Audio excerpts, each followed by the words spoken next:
오랜만이에요. 예. 예. 얼마 전에 저희 집 자식이 이렇게 결혼을 했습니다. 결혼을 앞두고 야 이거 큰일 났다. 이거 어떻게 아이를 이제 보내야 되나 이 생각이 들었어요. 근데 막상 이제 결혼을 이렇게 진행을 하는데 참 뜻하지 않게 하나님께서 아이 결혼에 꼭 필요한 것들을 다 채워가시는 걸 보면서 나는 별로 하나님께 충성되지 못하는데 하나님이 자기를 따른 그 자식들한테, 의인의 자식한테 이렇게 복으로 주신 것이 이렇게 후하구나라는 것을 이렇게 느끼게 됩니다. 참 집에 가서 보면서 뭘 하나 더 뭐가 부족한가 이렇게 들여다보고 채워주고 싶고, 또 아이가 살아가는데 그냥 보기만 해도 사랑스럽고 그렇습니다. 또 하나님께서 아이가 이제 뭐 새 아파트에 새로운 살림에 놓고 이렇게 사는 모습을 보는데, 제가 처음 결혼할 때보다 자식이 이렇게 그 살림을 이렇게 채워가지며 살아가는 모습이 더 사랑스럽고 기쁠 수가 없었습니다. 하나님이 또 이 교회를 그 수년 전에 또 이렇게 새로 이렇게 시작하게 하셨습니다. 참 이렇게 교회가 다시 이렇게 주의 이름으로 잘 모이고 있는 그런 것들이 또 제 마음에 또 기쁨이 됩니다. 그래서 이제 주의 이름을 경외하는 무리들이 또 모여가지고 이렇게 예배드리는데 제 마음속에 커다란 이렇게 기쁨이 또 평안함이 찾아왔습니다. 이 교회가 우리 하나님이 자기 이름을 맡길 만하고 영광을 두실 만한 좋은 처소로 더 세워갈 수 있기를 원합니다. 아까 우리 형제님들 이렇게 감사를 할 때 쭉 듣다 보니까 베드로 얘기를 하고 그래서 저도 베드로 얘기를 좀 할까 싶어요. 다 같이 한번 마태복음 16장 말씀을 한번 보시겠습니다.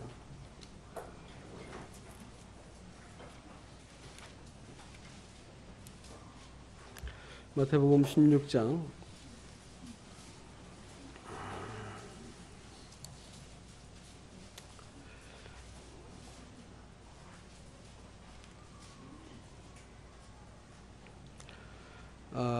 13절부터 제가 19절까지 한번 교독을 할까요? 제가 먼저 읽을게요. 13절부터 19절까지 제가 먼저 읽겠습니다. 예수께서 빌립보 가이사랴 지방에 이르러 제자들에게 물어 이르시되 사람들이 인자를 누구라 하느냐? 이르되 더러는 세례 요한, 더러는 엘리야, 더러는 이르시되 너희는 나를 누구라 하느냐? 베드로가 대답하여 이르되 주는 그리스도시요 살아계신 하나님의 아들이시니이다. 예수께서 대답하여 이르시되 바요나 시몬아 내가 복이 있도다. 이를 내게 알게 한 이는 혈육이 아니요 하늘에 계신 내 아버지시니라. 또 내가 내게 이르노니 너는 베드로라. 내가 이 반석 위에 내 교회를 세우리니 음부의 권세가 이기지 못하리라. 다 같이 읽겠습니다. 내가 천국 열쇠를 내게 주리니 내가 땅에서 무엇이든지 매면 하늘에서도 매일 것이요 내가 땅에서 무엇이든지 풀면 하늘에서도 풀리리라 하시고 아멘. 아멘. 여기 본문의 말씀은 성경에서 최초로 교회에 대한 언급이 나와 있는 본문입니다. 교회는 하나님께서 천지 만물을 짓기도 전에 하나님 가슴 속에 있었던 계획이요 비밀이었습니다. 그리고 얼마 전에 이건희 씨하고 정몽구 씨가 이렇게 그렇게 많은 재산과 권력을 가지고도 이렇게 무력하게 아무것도 하지 못하고 집에 이렇게 계시자 세상이 이렇게 커 보이고 또 이렇게 영원할 것처럼 보여도 지나가는 것이요 손에 줄 수 있는 것이 아닌 것입니다. 인생은 그렇게 잠깐 동안만 그 자리에 있다가 또 비켜주고 또 비켜주고 이렇게 지나가는 것입니다. 우리는 이 변하고 그야말로 소멸되어가는 세상 가운데서 하나님은 영원하신 것을 남겨두셨는데 그것은 예수 그리스도를 통한 교회입니다. 교회는 우리 하나님께서 만유를 통치하시고 또 이 만유를 채우실 그 중심에 하나님께서 교회를 두셨습니다. 그렇기 때문에 교회라고 하는 그것은 이렇게 뭐 백화점 같이 물건 고르듯이 잔뜩 있는 것이 교회가 아니고 하나님 가슴 속에서는 한 교회가 있었습니다. 그래서 이 교회를 통해서 하나님께서는 자기가 에덴 동산에서 잃어버린 통치를 교회 안에서는 가능한 이 무리를 얻고 싶으셨던 것입니다. 세상은 하나님이 창조하시고 하나님이 이렇게 다스리심에도 불구하고 사람이 하나님의 통치를 거부해가지고 자기 임의대로 인생을 살게 된 것이 그 하나님을 거스리고 또 이렇게 불행과 다툼과 고통 가운데 있는 것이 세상이 올시다. 그러니까 세상이 살면 살수록 고단한 이유는 딴 데 있는 게 아니고 이 참되신 하나님과의 관계가 끊어졌기 때문에 그렇습니다. 이 세상 가운데서 하나님께서 자기의 피로 소수의 사람, 모든 사람을 다 위해서 십자가에 죽으셨지만 소수의 사람이 예수 그리스도를 알아보고 예수 그리스도께 복종하고 돌아선 사람들에게 하나님이 당신이 머리가 되시고 우리가 몸이 되시는 이 거룩한 관계를 설정하셨습니다. 그걸 교회라고 부르고, 교회는 이 땅에서 하나님과 사람이 마음으로 관계를 맺고 사랑하고 의지하고 또 하나님께서 품으신 뜻이 교회를 통해서 나타나고 세상과 다른 원리가 교회 가운데 질서가 되어지는 이 놀라운 이 영광을 하나님께서는 교회를 통해서 꼭 보고 싶으셨던 것입니다. 이 땅을 하나님께서 잠깐 동안 지나가게 하는 동안 하나님은 자기의 교회를 순결하게 얻어내시기 위해서 우리를 연단하고 있다고 하는 이 사실들을 기억하시고, 주신 지역교회 안에서 우리가 하나님의 영광을 잘 따르고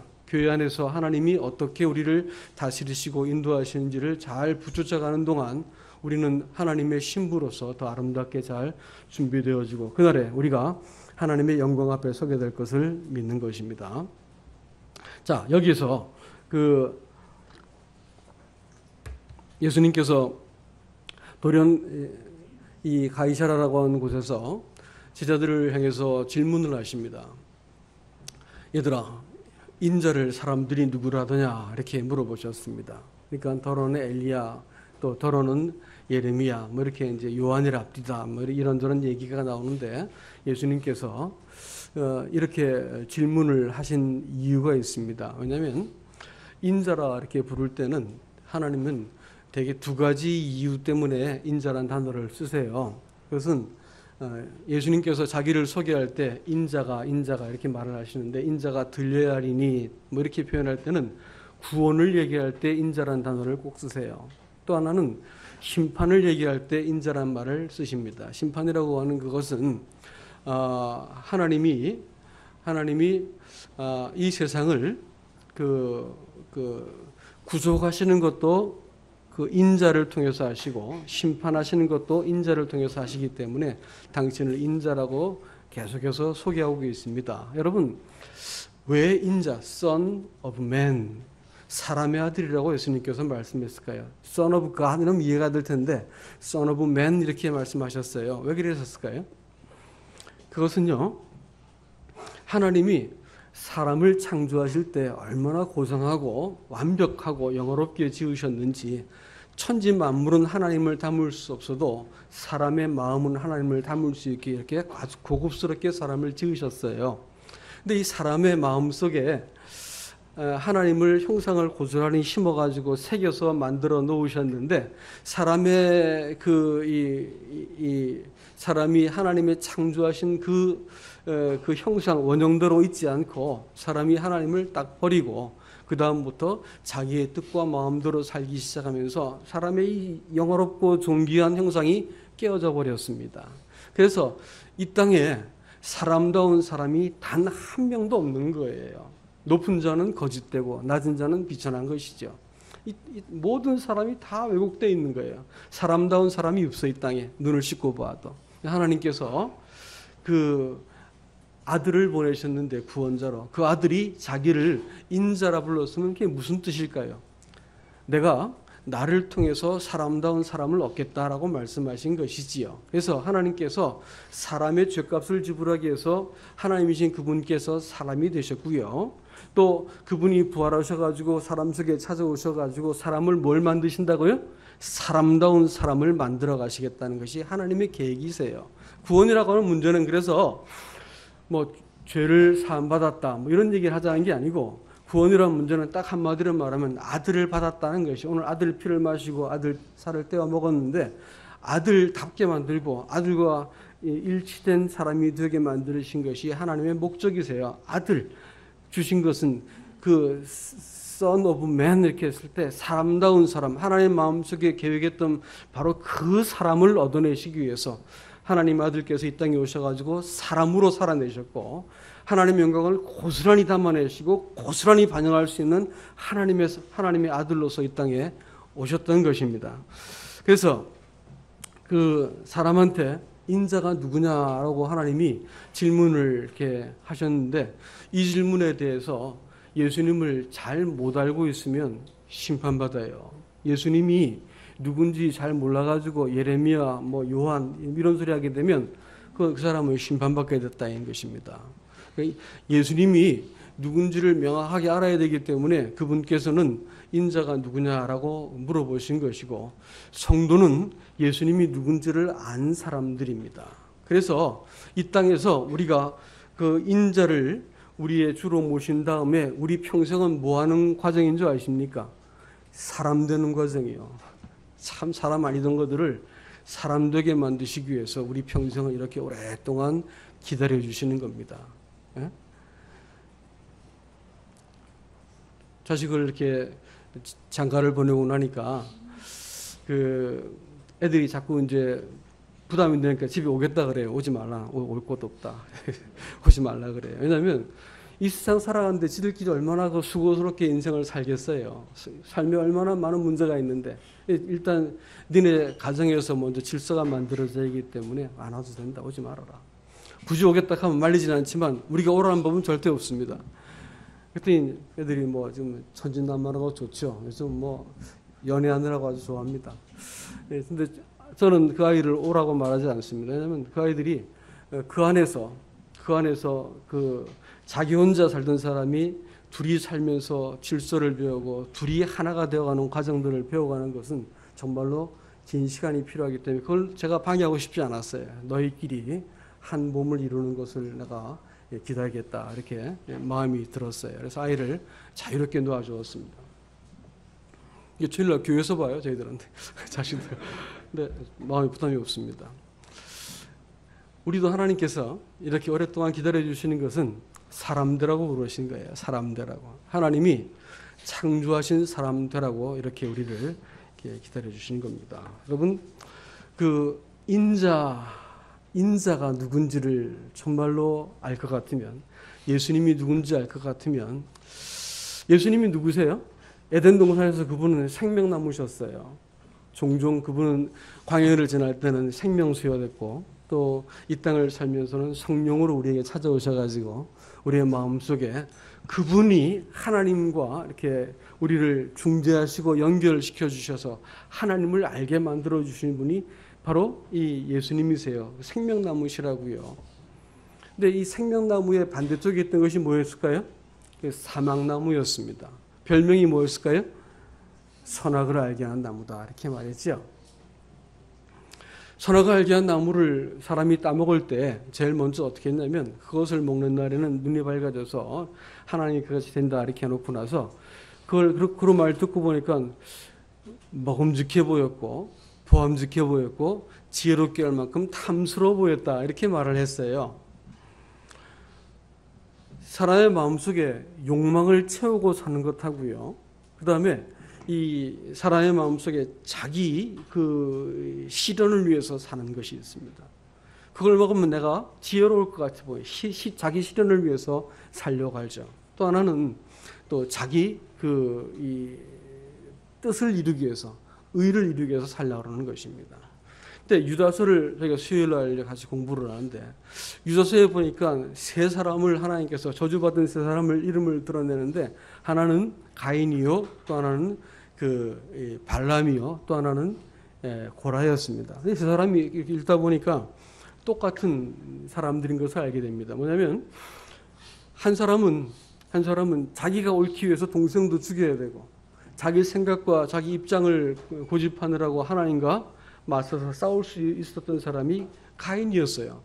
자기가 옳음을 위해서 인생을 사는 사람이었습니다. 그런데 하나님이 분정하신 것이 있고 하나님이 요구하신 것이 있고 하나님 나눠준 은사가 있는 거예요. 근데 그런 것들에서 관심이 없고 내가 무엇인가 되고자 하는 것이고 또 내가 만족하는 게 중요하고 또 내가 옳은데 내 뜻을 실현하는 게 중요하다 생각했던 세 사람 가인과 또 이 발람과 고라를 예를 들어 가지고 이 처음부터 심판받기로 작정된 자였다 이렇게 얘기를 하고 있습니다. 우리가 얼마든지 하나님을 섬긴다는 열심과 또 얼마든지 하나님 앞에 경건하다는 이 명분을 가지고 이 세 종류의 사람이 될 수 있다는 것을 여러분 기억하시기 바랍니다. 신앙은 이 생명나무 대신 예수 그리스도를 내가 취해서 사는 것이지 내가 열심을 내고 어떤 사람이 되어지고 내가 원하는 어떤 그런 내 욕망을 채우는 것으로 어떤 무엇을 성취하고 되는 것으로 내가 하나님 앞에 또 사람들 앞에 일꾼이 되는 것이 아닌 것을 믿으셔야 됩니다. 교회가 이제 새로운 방향이 정해졌다는 말을 듣고 감사한 마음이 들었습니다. 아무튼 교회가 세워져가는 과정 속에서 이제 방향이 잡히게 되어지면 꼭 이제 어떤 어려움들이 찾아오기는 합니다. 그렇지만 우리가 이 일에 있어 가지고 하나님을 섬긴다라고 하는 것을 염두에 두시고 이 일에 지나침이 없도록 하셔야 되겠다 생각이 들어집니다. 그래서 인자가 누구냐라고 물으셨던 그것은 우리에게 두려운 질문이라는 것을 기억하시기 바랍니다. 그리스도인들이 하나님이 인자를 누구로 하느냐라는 대답을 정확한 말로 대답하지 못한다면 우리는 하나님께 버림받은 사람이라는 것을 꼭 기억하시기 바랍니다. 두 번째는 사람들은 나를 누구로 하느냐 이렇게 물었지만 예수님께서는 너희는 나를 누구로 하느냐라고 또 물으셨습니다. 마틴 부버라는 사람은 이 세상에서 사람들이 맺고 있는 관계를 두 가지로 딱 잘라서 말합니다. 하나는 나와 그것의 관계요, 또 하나는 나와 너의 관계라고 했습니다. 나와 그것의 관계라고 하는 것은 내가 중요하고 그것은 중요하지 않은 것이죠. 내가 우선이고 내가 원하면 선택할 수도 있고 버릴 수도 있고 내가 이걸 취할 수도 있고 거절할 수도 있는 이런 관계를 가지고 나와 그것의 관계고 이용해 먹을 수 있는 관계입니다. 아무리 규정해도 내가 이용해 먹을 수 있는 관계죠. 여러분 팬하고 제자하고 차이가 뭔지 아세요? 팬이 쓰는 거 말고 아이돌 막 나 좋아요 하고 막 하는 사람들이 있죠. 예? 팬덤이라 팬덤 오죽하면 그 아이돌이 왕이 되고 밑에 있는 것들이 다 백성이 된다 해가지고 팬덤이라 부르더만.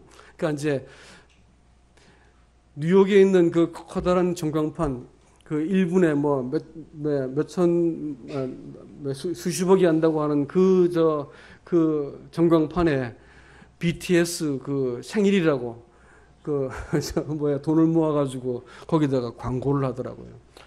자기 헌신을 기가 막히게 잘합니다. 아이돌들을 위해서 섬기는 팬들은. 예? 또 모든 걸 다 알죠. 그 아이돌에 대해서 모든 걸 다 알아요. 또 모든 걸 다 헌신하고 모든 걸 다 드리지만 팬하고 제자하고 차이가 뭔지 아십니까? 왜 팬이 아이돌을 좋아하는 줄 아세요? 그걸 그 아이돌하고 자기를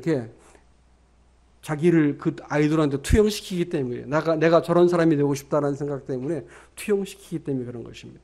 그러나 제자는 그런 게 아니에요. 제자는 뭐냐면 자기 부인이 있는 겁니다.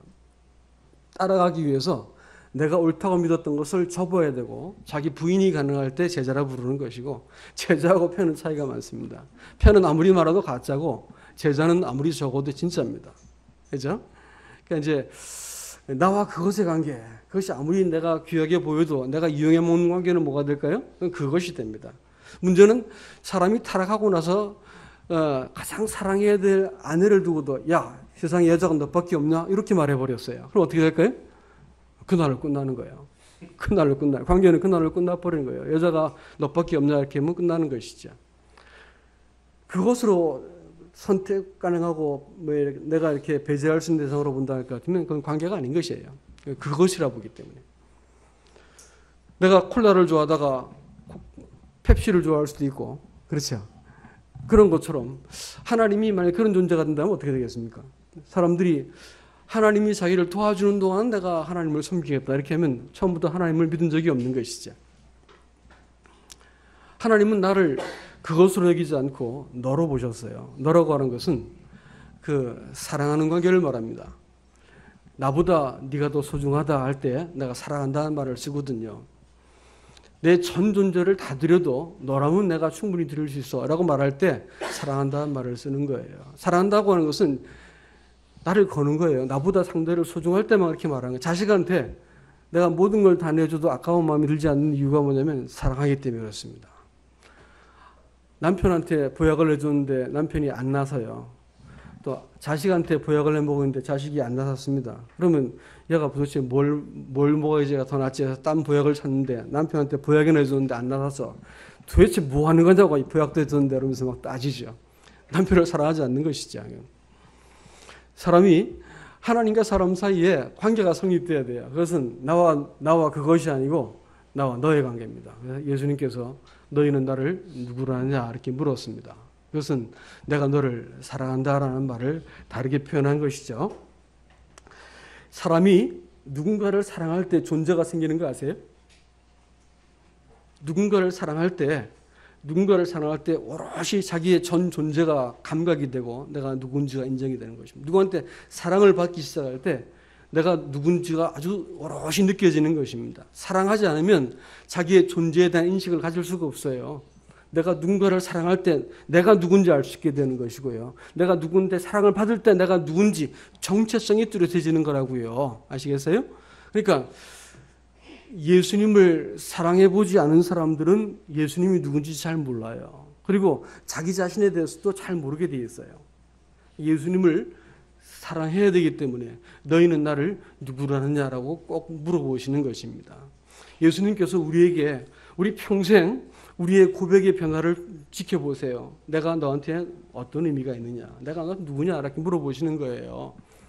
우리가 예수님에 대해서 바른 고백을 하지 않을 것 같으면 우리는 신앙생활을 한다고 말하지만 예수님과 무관하게 얼마든지 신앙생활을 할 수 있다는 것을 여러분 기억하셔야 됩니다.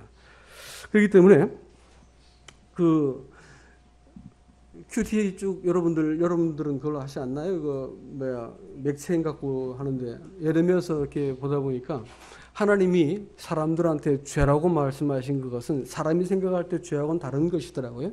사람들은 도덕적인 죄를 죄라고 얘기했지만 하나님은 예레미야서 2장에 볼 것 같으면 내가 청년 때 그 우위 나를 사랑하고 내게 갖고 있던 우정 네가 그것을 버렸다 하면서 그것을 죄라고 말씀하시는데 사람들은 뭔가 도덕적인 종교적인 잘못을 저지른 것을 죄라고 생각하세요. 하나님은 그렇게 생각하지 않으세요. 하나님 앞에 죄는 뭐냐면 하나님과의 관계를 업신여긴 것입니다. 사람이 하나님과 관계를 업신여길 수 있기 때문에 죄를 짓는 거예요. 하나님과 관계를 그것을 여기고 자기 편의에 따라서 관계를 마음대로 이렇게 놨다 풀었다 할 수 있다고 생각하면 그것은 하나님을 업신여기는 것입니다. 죄라고 생각하는 거예요. 그걸 하나님께서 죄라고 부르신다는 것입니다. 그래서 이 그리스도인으로의 땅을 살면서 내가 하나님 앞에서 명확한 이 고백을 하지 못한 채 예수 믿는 것은 자기를 속이는 것이고 하나님을 욕을 보이는 것입니다. 그리고 이 관계를 속이는 것이기 때문에 틀림없이 하나님 앞에 우리가 나중에 대답해야 될 일이 생길 것입니다. 그래서 신앙은 하나님과의 관계의 문제다라는 거예요. 그래서 예수님께서 너희는 나를 누구로 하느냐라는 것을 물어보세요. 하나님 당신이 사람의 입에서 나오는 이 고백을 가지고 당신이 한정이 되세요. 기가 막힌 얘기예요. 에? 자식이 아빠를 불러주는 그 크기와 신뢰에 따라서 아버지가 그 아이의 그 인생에 역할을 하는 것처럼 사람이 하나님을 어떻게 부르는가에 따라서 하나님께서 우리 인생의 의미가 되시고 힘이 되어주시고 이렇게 우리의 삶을 채워가시는 거예요. 근데 하나님을 하찮게 부르면 하나님도 우리를 하찮게 대하시는 것입니다. 주는 그리스도시요 살아계신 하나님의 아들이라 이렇게 베드로가 고백을 하니까 뭐라고 말하냐면 바요나 시몬아 참 너한테 복이 있다. 네가 이것을 알게 한 것은 네가 아니고 하늘에 계신 아버지다라고 말씀하시면서 이것이 사람의 입에서 쥐어짜내서 한 말이 아니고 하나님께서 자기 마음속에 부어준 것이었다는 것을 깨닫게 됩니다. 우리가 말씀을 보다가 기도를 하다가 하나님에 대해서 이렇게 딱 알게 되어지는 시점이 생깁니다. 기도는 뭘로 하시는 줄 아세요? 유다서에 보면 영으로 기도한다 이렇게 나왔습니다. 기도가 말이죠, 여러분. 기도를 이렇게 하는 걸 들어보면 이 사람의 신앙의 수준과 내용과 범위를 딱 알 수 있습니다. 이 사람이 누군지를 딱 알 수 있는 걸 기도 들어보면 되게 알 수 있어요. 기도의 범위가 그 사람의 범위고요. 기도의 깊이가 그 사람의 인생을 살아가는 깊이고 기도의 내용이 그 사람이 하나님과 맺는 관계를 고스란히 보여주는 것입니다. 그런데 기도를 뭘 하냐면 유다서 20절에서는 영으로 성령으로 기도하며 이렇게 했습니다. 자기를 건축해가는 것이 성령으로 기도하는 것을 통해서 하는 것이다 이렇게 말했는데 영이란 게 뭔지 아세요? 영이라고 하는 그것은 사람 안에 있는 미스트라하임이라 부르는 것인데 사람 안에 그 영혼의 등불과 같이 하나님이 누군지를 알 수 있는 사람 안에는 이 그 감각입니다. 자기의 기능이기도 하고 인격이기도 하죠. 그러니까 사람이 이 영이 하나님을 딱 알아보게 되고 하나님과 관계 맺는 걸 가지고 영성을 얻었다 이렇게 말하고 자기의 영이 하나님을 모르면 뭐 침례받고 별걸 다 해도 아직까지 하나님을 잘 모르는 사람이에요. 그렇기 때문에 에스겔서 보면서 얘기할까요? 에스겔서. 저는 요즘 큐티한 내용을 가지고 이렇게 큐티 하면서 이 말씀이 눈에 쏙 들어오길래 마음에 기도를 해서 마음에 담아뒀었는데 20장 에스겔서 20장 37절이잖아요. 예. 7절. 아까 이제 만찬을 떼면서도 이걸 가지고 감사를 시간이 나면 해야겠다는데 끝나버려서 못했는데 내가 너희를 막대기 아래로 지나가게 하며 언약의 줄로 매려니와 이렇게 했죠. 하나님이 우리를 어떻게 구원한지를 보여주는 말씀이에요. 막대기 아래로 지나간다는 말이 무슨 뜻이냐면 목자가 막대기를 이렇게 들고 양들을 지나가게 만들어요. 근데 첫 번째 양, 11번째 양, 21번째 양을 매 10번째 양을 거두어가지고 자기 것이라고 부르면서 거룩하다 이렇게 말씀하시는 거죠. 그러니까 구원은 뭐냐면 하나님이 우리를 소유하셨다라는 뜻이에요. 우리가 누구 거라고요?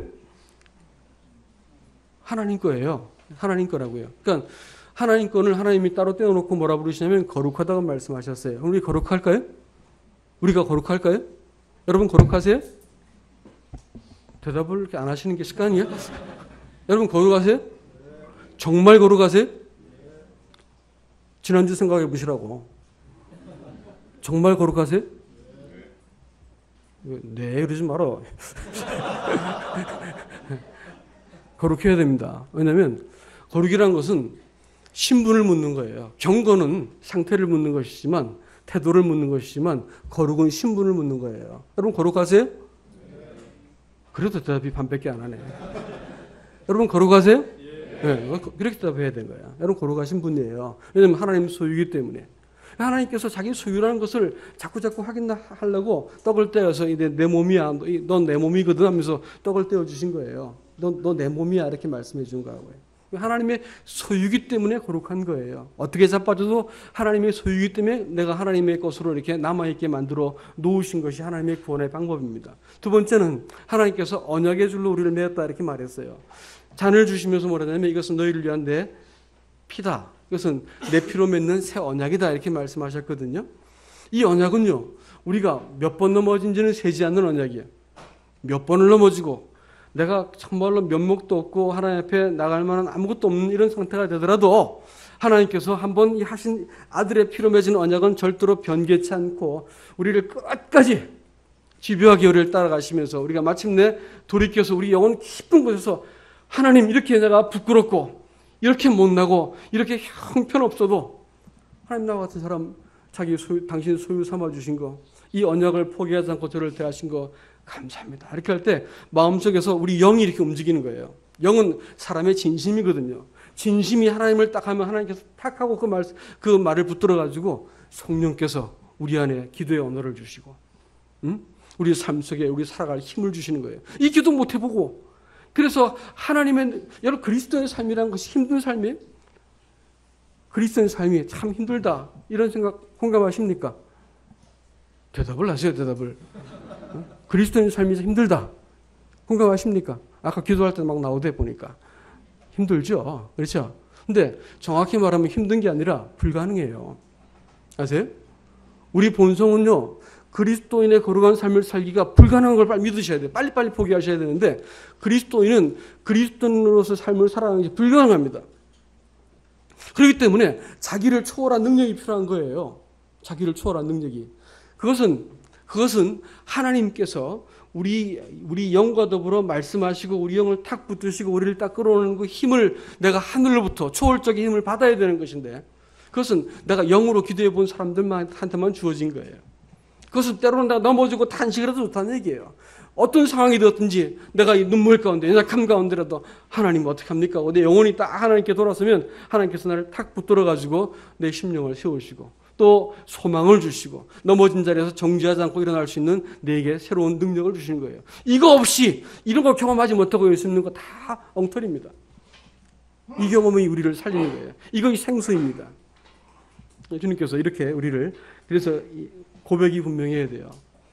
주님께 대한 고백이 분명해야 돼요. 날이 가면 갈수록 주님 당신 없이는 못 살겠어요. 이렇게 고백이 나오는 겁니다. 그 다음에 예수님께서 너는 베드로라. 내가 이 반석 위에 내 교회를 세우겠다고 말씀하세요. 여러분, 사람이 하나님을 규정하기도 하지만 하나님께서도 사람을 규정하세요. 너는 베드로라 이렇게 말씀하셨어요. 당신은 그리스도여 살아계신 하나님의 아들입니다라고 고백하니까 예수님께서는 너는 베드로다 이렇게 말씀했거든요. 사랑의 고백은 쌍방간입니다. 예수님께서도 너는 베드로라 이렇게 말씀해 준 것은 언제 이 말씀을 하신 줄 아세요? 요한복음 1장에 볼 것 같으면 예수님께서 장차 내가 너를 게바라 부를 것이다. 게바란 말이 베드로란 말이에요. 아람어로는 게바라 부르고 히브리 말로 그 말로는 베드로라 불러요. 헬라 말로는. 그래서 내가 너를 장차 게바라 부를 것이다 라고 했는데 그 장차가 바로 이 16장에 나타난 말씀이에요. 너는 게바라 이렇게 말씀하셨어요. 게바라는 것은 돌멩이라는 뜻입니다. 내가 이 반석 위에 내 교회를 세우리니, 반석은 뭘까요? 엄청나게 거대한 안반을 말할 때 반석, 예수님을 말하는 것이에요. 그 위에 네가 이 돌멩이로 세워져 나갈 것이다 라고 말씀을 하시지요. 여러분, 하나님이 나를 규명하는 거, 이거 정말 중요한 겁니다. 정신병원에 있는 사람들의 특징이 뭐냐면 자기가 생각하는 자기가 바로 그 사람이 자기일 것이라고 믿는 사람들이 정신병원에 있는 사람들이에요. 조금 정상으로 가까운 사람들은 뭐냐면 다른 사람이 나를 생각하는 것을 참고로 해가지고 내가 누군지를 이렇게 균형 있게 볼 수 있는 사람이 정상인 사회생활을 할 수 있는 사람들이고, 내가 생각하는 그 사람이 꼭 그 사람일 것이다 생각하는 사람들은 정신없는 사람들입니다. 그러니까 이제 사람들이 크면서 딴 사람이 나를 어떻게 생각하는지를 다 조합해가지고 균형 잡힌 자의식을 갖게 되는 것이지요. 그렇죠? 네, 그렇습니다. 근데 이제 그런데 말이죠. 사람들은 어릴 때는 지가 다 큰 줄 알죠.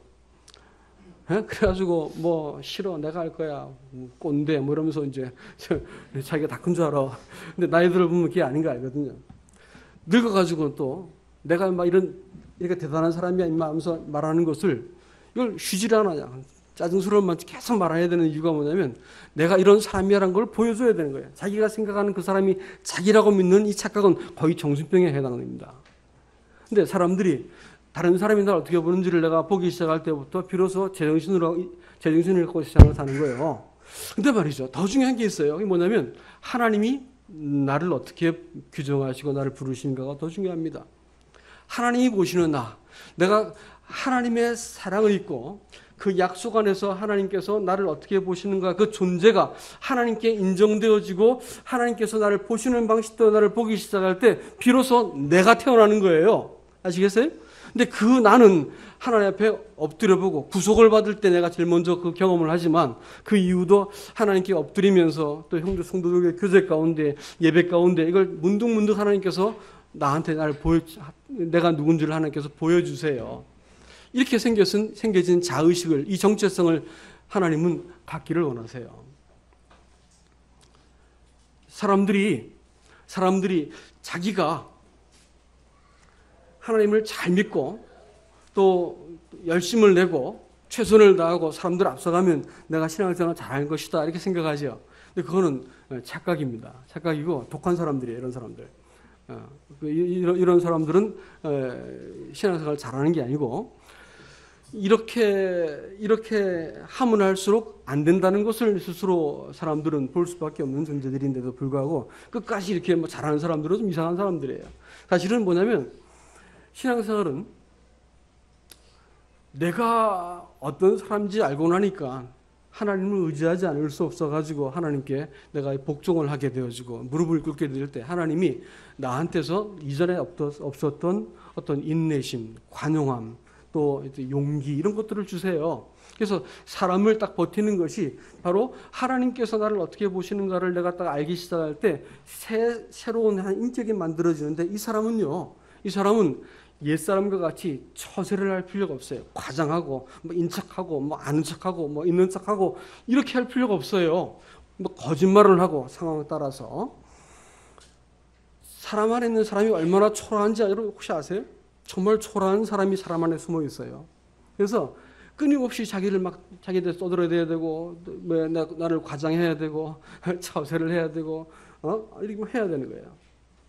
누가 나를 알아주지 않나 따져 생각해 봐야 되고 사람들의 대부분의 결정들이 뭐냐면 딴 사람이 나를 볼 때 어떻게 볼까가 신경이 쓰여가지고 명품도 사야 되고 있는 척도 해야 되고 이 세상의 모든 결정들이 대부분 다른 사람의 시선을 의지해서 바뀌는 거 아세요? 내적인 사람이 허약해서 그렇습니다. 주님이 나를 어떻게 보는 것을 내가 딱 알기 시작할 때부터 그때부터는 내가 없는 것이 당당하고 내가 하나님 앞에서 과장할 필요가 없고 사람 앞에서 내가 인척할 필요가 없어집니다. 하나님 앞에서 정당해져요. 모세가 처음에는 사람들이 자기를 알아줄 줄 알고 사람을 때려 죽이기도 했는데 안 알아줬어요. 근데 40년이 지나가서 80세가 되었을 때 비로소 하나님 앞에 부르심을 받았을 때 그럴 필요가 없어졌습니다. 하나님께서 그를 부르셨기 때문에 부르신 그대로 하나님이 호칭하시는 그대로 하나님의 긴 가치 그대로 내가 하나님께 서게 되었을 때 그는 이미 하나님 앞에서 선 사람이 되었습니다. 사람들이 알아봤어요. 여러분 이게 중요한 겁니다. 하나님이 나를 뭐라고 규정하시는지가 굉장히 중요해요. 이것을 알기 시작할 때부터 신앙이 철들기 시작하는 거예요. 그래서 그 디모데후서 4장 8절에서 뭐라고 말하겠냐면 경건을 연습하라 이렇게 말합니다. 경건을 연습하라. 육체의 연습은 조금 도움이 되지만 경건 연습이 더 중요해 이렇게 하는데 경건 연습하라니까 새벽에 나와서 이야 이러면서 하는 사람이 있는데 어디 가서 훈련받고 그러서 자기가 좀 나아진다 생각하는데 안 바뀌더라고. 그런 거 안 해봐야. 훈련 안만 받아도 안 바뀌어 사람이. 그놈이야. 왜 그런 줄 아세요? 그런 걸로 사람이 바뀌는 게 아니기 때문에.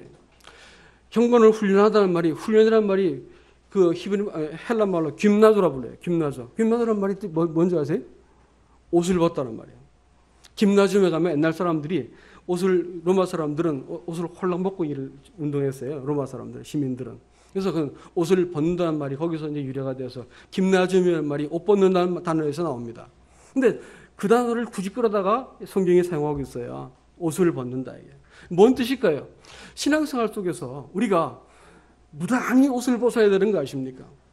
하나님 앞에서 자기를 살피면서 내가 어떤 사람으로 서신해야 될 것인가를 생각하게 되었을 때 옷을 벗는 거예요.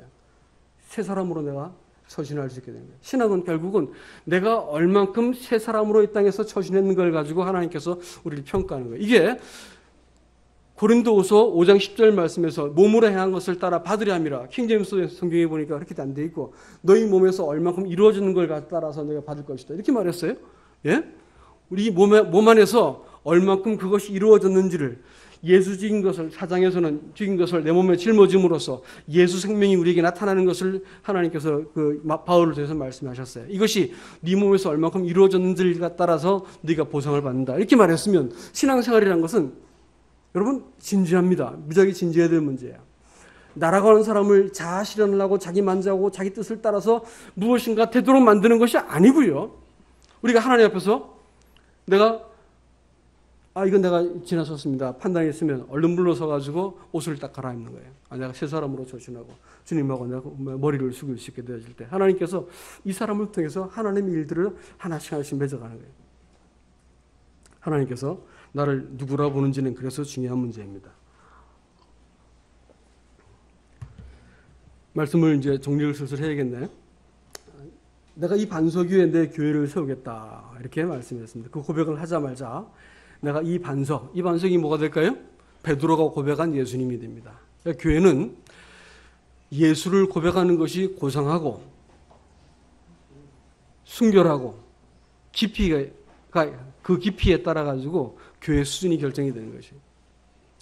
성도의 삶은 예수가 누군지를 딱 알게 되어지고 예수를 바르게 고백할 때 내가 잔머리 굴리지 않고 꼼수 부리지 않고 장기 안 쓰고도 내 인생을 살아갈 수 있다 믿어질 때 예수님을 전적으로 의지하게 됩니다.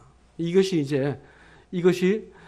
우리가 예수를 안 만큼 그리스도를 안 만큼 그 경건에 속한 능력이 우리 인생을 변화시킨다는 것을 우리 기억해야 됩니다.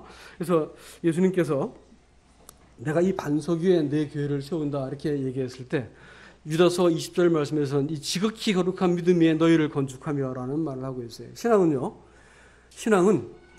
신앙은 그 지극히 거룩한 믿음, 다시 말하면 예수 그리스도의 죽으심과 그 구속을 통해서 죄사함 받고 나서 내가 얻게 되어진 그 구원이라고 하는 이 반석을 주세요. 기초를 주세요. 이 기초 위에 내가 어떻게 집을 짓는가가 신앙의 내용인 것이지 내가 이것을 내 구원받은 것을 확실히 믿었다라는 것이 구원의 내용이 아닌 것을 아십니까? 아까 찾아놓은 말씀을 덮지 않으셨으면 에스겔서 20장 그 38절 말씀, 그 뒤에 말씀을 읽어보면 이렇게 나옵니다. 제가 읽어드릴게요. 아까 읽었던 말씀 38절에 너희 가운데서 반역하는 자와 내게 범죄하는 자를 모두 제하여 버릴지라 그들은 그 머물러 살던 땅에서 나오게는 하여도 이스라엘 땅에는 들어가지 못하게 하리니 너희가 나는 여호와인 줄 알리라. 유다서 5절 말씀은 이렇게 또 말합니다. 유다서 5절, 우리가 수요일날 공부를 하지 유다서 하기 때문에 제가 5절 말씀 읽어드릴게요. 유다서 5절 너희가 본래 모든 사실을 알고 있으나 내가 너희로 다시 생각나게 하고자 하노라. 주께서 백성을 애굽에서 구원하여 내시고 후에 믿지 아니하는 자들을 멸하셨으며. 그러니까 구원하여 내셨는데 후에는 믿지 않은 자들을 멸했다 이렇게 말했어요. 답이 여기서 뭐라고 써있냐면 The second place. 두 번째 장에서는 그들을 멸해버렸어요. 첫 번째 장에서는 구원했는데 심판을 면하게 해주고 다 했다 이게요. 구원이라고 하는 것을 죄에서 구원해내셔가지고 심판을 면하게 하는 유월절을 통과해서 애굽을 나왔어요. 근데 거기서 다 죽게 만들었다는 거예요. 이게 그 히브리서 3장 18절 말씀에서도 동일하게 나온 자들을 다 하나님께서 그 안식에 들어오지 못하게 멸해버렸다 이렇게 말을 하고 있습니다. 구원이란 말을 오해하지 말아야 돼. 구원이라고 하는 말은 우리가 예수 그리스도를 받은 것이에요. 예수님을 받고 났기 때문에 살면은 내용이 생기는 것입니다. 죄사함을 받게 된 것은 하나님과 관계를 시작할 수 있도록 문을 열어놓은 것이고 그 이후에 받은 그 예수를 알아가는 데는 평생이 걸려요. 그 예수 믿는 것은 단순간에 내가 값없이 단번에 믿고 내가 구원받았지만 받은 이 예수를 알아가는 것은 우리 평생이 걸린다고요. 평생 동안 내가 알게 된 이 예수가 고상하게 사람마다 다른 칼라로 나타나는 것이 교회가 되는 것입니다. 그래서 이 교회 안에서 이 내가 죄사함 받았기 때문에 됐다고 생각하는 이 거짓말을 절대로 여러분 믿지 않기를 바랍니다. 그거는 여러분 자신을 속이는 것입니다. 그 이후에 어떻게 집을 짓는지를 고린도서 3장에서도 각각 조심할지니 이렇게 말했습니다. 신앙생활은 집을 지어나가는 것이에요. 내가 죽은 그 자리에서 기둥이 하나 툭 쓰고 내가 넘어진 자리에서 주님이 거기서 이렇게 벽돌 하나 쌓아나가고 이렇게 하면서 주님이 내 교회를 내가 세울 것이다 이렇게 말했어요. 이 교회는 누가 세우는 거예요? 누가 세우는 거예요? 네, 주님이 세우시는 거예요. 주님이 세우시는 거예요. 그 함부로 끼어들지 말라고요. 주님이 세우시는 거예요. 교회를 주님이 세우신다 할 때 그 성도들이 주님이 세워가시는 교회를 주목하고 주님이 세워가시도록 엎드리고 한마음이 되어가는 것은 사람의 일이지만 교회에게 어떤 모멘텀을 주고 후원을 해주고 영혼들이 거듭나게 만들어 이것도 주님이 하시는 것이 사람 일이 아니란 말이에요. 근데 사람들이 오해를 하는 거예요. 이렇게 하면 잘 될 것이다. 아니 그래 안 되게 돼 있어요. 하다 보면 반드시 지치게 돼 있습니다. 안 되게 돼 있어요. 하나님이 개입하셔야 되는 거예요. 집을 지어가는 이 일들은 우리 주님의 사역인 것을 여러분 믿으시기 바랍니다. 그래서 이 교회에서 세상의 원리가 발견되면 참 어려운데 세상은 강하고 똑똑하고 잘난 것이 위에 올라갑니다. 근데 교회는 그렇게 하면 안 되죠. 교회는 그렇게 절대로 세워지지 않습니다. 교회는 내가 남을 세워야만 내가 서는 구조예요. 아세요? 그러니까 남을 세울 수 있는 사람이 세워져야 될 사람이라는 뜻입니다. 남을 세우지 못하고 내가 잘난 사람들은 세워주면 곤란한 사람들이에요. 교회 어렵게 하는 사람들이. 내가 딴 사람을 세울 수 있게 돕고 보조하고 뒤에서 내가 이렇게 그 기꺼이 밑받침이 되어주면 그 사람은 하나님의 교회를 세워갈 수 있는 사람인 것을 여러분 기억하시기 바랍니다. 교회의 원리가 그래요. 이 원리가 교회에서 딱 깨어지면 교회는 싸움하는 경기장이 됩니다. 그러니까 이 일들은 정말 중요한 일입니다. 그래서 교회는 서로 세우기 위해서 남을 세울 수 있는 사람들이 될 수 있기를 주님의 이름으로 부탁합니다. 한 3분 남았는데 뭐 해버릴까? 그렇게 내 교회를 세우리니 음부의 권세가 이기지 못한다 이렇게 했습니다. 음부의 권세라는 것은 대적의 문이라는 말로 구약 성경에서 쓰여집니다. 이 말씀은 이삭을 드리고 나서 아브라함에게 하나님께서 약속을 하는데 네가 대적의 문을 얻을 것이다 이렇게 말을 했습니다. 대적의 문이라는 것은 성문에 보통 앉는 사람들이 누구냐면 그 성을 다스리는 사람들이에요. 성을 정복하고 나면 성에 올라가 가지고 모든 것을 농공행상을 나누고 판결을 어디서 하냐면 성문 위에 앉는 사람들이 하는 겁니다. 그러니까 대적의 문을 넣는다고 하는 것은 대적을 정복했다라는 표현을 그렇게 쓰고 있는 것이에요. 교회가 더 이상 사단에게 공격받지 않는 지점을 갖게 됐다라는 것이죠.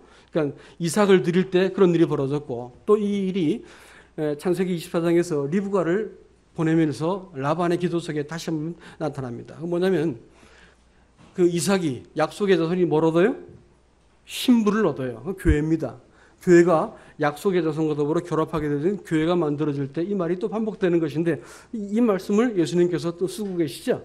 대적의 문을 얻는다. 음부의 권세가 이기지 못한다. 이렇게 이야기를 하고 있습니다. 여러분 모리아라는 곳이 뭔지 아세요? 모리아라는 곳. 모리아라는 말 뜻이 뭐냐면요. 하나님이 준비하신다고 했지만 그 킹제임스에서는 하나님이 자신을 준비한다 이렇게 되어 있고요. 헬라 원어를 히브리 원어를 찾아보니까 또 뭐라 했냐면 이 야라는 말은 하나님의 이름이고 모리라고 하는 것은 그것은 본다라는 것입니다. 하나님의 관점이라는 뜻이에요. 모리아라는 건 뭐라고요? 하나님의 관점입니다. 그럼 하나님의 관점이 살려면 뭐가 없어져야 돼요?